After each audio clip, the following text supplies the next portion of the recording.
Bonjour à tous, dans le cadre de notre Green Business Week, nous avons réalisé un nudge écologique que nous allons vous expliquer à travers 8 parties qui sont inscrites ici sous vos yeux. Donc première partie. D'abord, nous avons identifié un comportement à résoudre en urgence. Déjà, aujourd'hui, il faut savoir qu'il y a une surconsommation de vêtements avec une grande inégalité dans le monde. De plus, l'industrie de la mode est le deuxième domaine le plus polluant après le pétrole. Elle consomme à elle seule 4% de l'eau potable disponible dans le monde, produit 20% des eaux usées et émet 10% des émissions de carbone. C'est pourquoi nous avons pensé à une solution qui pourrait résoudre à la fois à l'aspect égalitaire et environnemental qu'UNU. Nous avons donc réalisé une interview auprès d'un professionnel qui tient à nous sensibiliser face à l'urgence de la situation. Bonjour à toutes et à tous, aujourd'hui nous sommes avec Quentin Carvalho qui est membre de la Croix-Rouge et qui s'occupe de toute la partie recyclage des vêtements. C'est ça. Que pensez-vous du projet CUNU? Votre projet, en fait, il pourrait être totalement révolutionnaire. Aujourd'hui, la France, elle recycle une faible part de ses vêtements, alors que l'enjeu, il est de taille. Et le côté ludique et interactif de votre projet, il pourrait pousser les individus à changer leur manière de consommer. Pourquoi est-il nécessaire de recycler alors ces vêtements?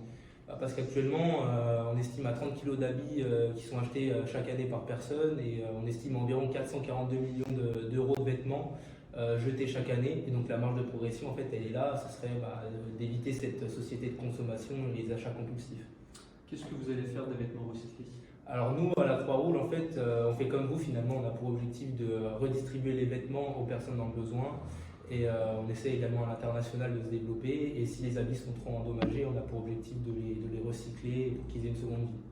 Comment il faudrait alors pour inciter les gens à venir recycler leurs vêtements? Je pense que créer une histoire en fait autour d'un personnage, un peu comme vous le faites, c'est une brillante idée parce que ça va permettre aux personnes de s'identifier, d'avoir une mascotte, un petit peu une image de votre projet. Et ça pourrait être reconnu par tous en fait. Et pour quelques chiffres, on compte aujourd'hui 700 000 tonnes de textiles qui sont achetées par an pour seulement 160 000 tonnes recyclées. Il faut faire mieux et votre projet, je pense qu'il pourrait permettre d'atteindre nos objectifs. Ouais. Merci beaucoup. Merci. Au revoir. Nous allons de suite passer à la présentation de notre nudge. Donc, notre solution à la problématique de surconsommation de vêtements et de gaspillage est de créer une box de recyclage de vêtements interactive. Le but principal est de rendre ludique la dépose de vêtements afin de leur donner une seconde vie. Notre box donne envie de déposer ces vêtements.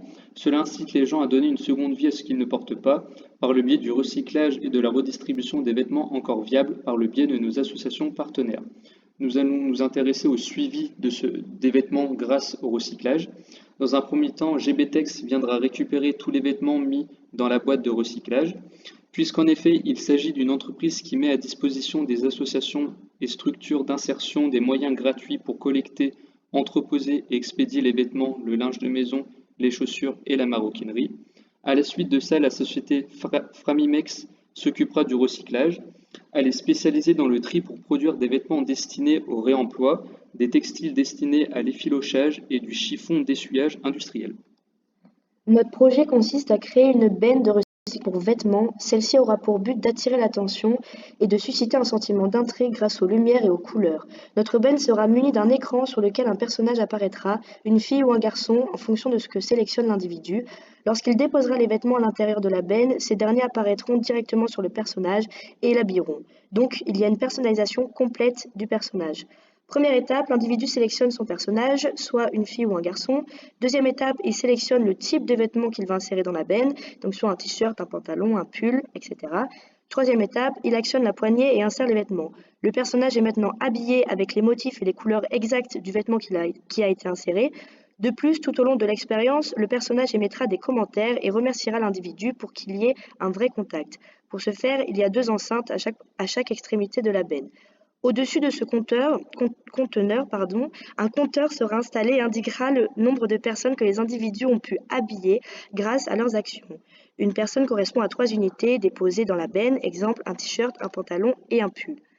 Enfin, après avoir créé leur personnage, les individus auront la possibilité de le partager sur les réseaux sociaux comme Facebook, Instagram, afin de faire réagir au maximum et interagir pour faire connaître notre projet. Concernant le déchargement de cette benne, un système de suivi informatisé sera installé qui permettra de détecter lorsqu'elle sera pleine.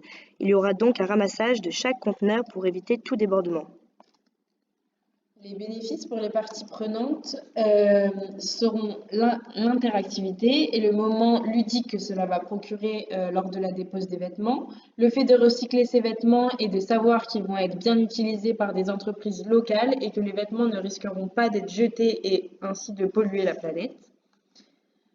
Comment le CUNU va être installé, déplacé. Donc, il n'y aura qu'une seule borne CUNU en France dans l'objectif de ne pas produire trop de machines. L'objectif, ça va être de créer une notoriété autour du personnage. Il fera le tour des 20 plus grandes villes de France en restant une semaine dans chacune. Cela aura pour but de faire de la venue de CUNU un événement dans chaque ville.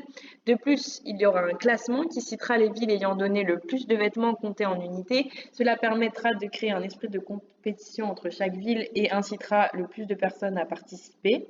Et ensuite, pour assurer l'écologie du transport de CUNU, la borne se déplacera en camion électrique grâce à notre partenariat avec Renault Truck. Nous allons passer à une interview d'un réfractaire. Bonjour à toutes et à tous, aujourd'hui nous recevons Quentin, un des réfractaires du projet CUNU. Expliquez-nous pourquoi, cette idée. Déjà, premièrement, je vois pas pourquoi on irait donner nos vêtements, sachant qu'on a des substituts comme Vinted qui permettent de faire du profit.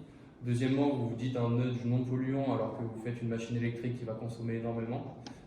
Troisièmement, c'est obligatoirement, on va devoir se déplacer pour aller déposer nos vêtements, ce qui va être une contrainte de temps et des fois de moyens de transport pour les personnes.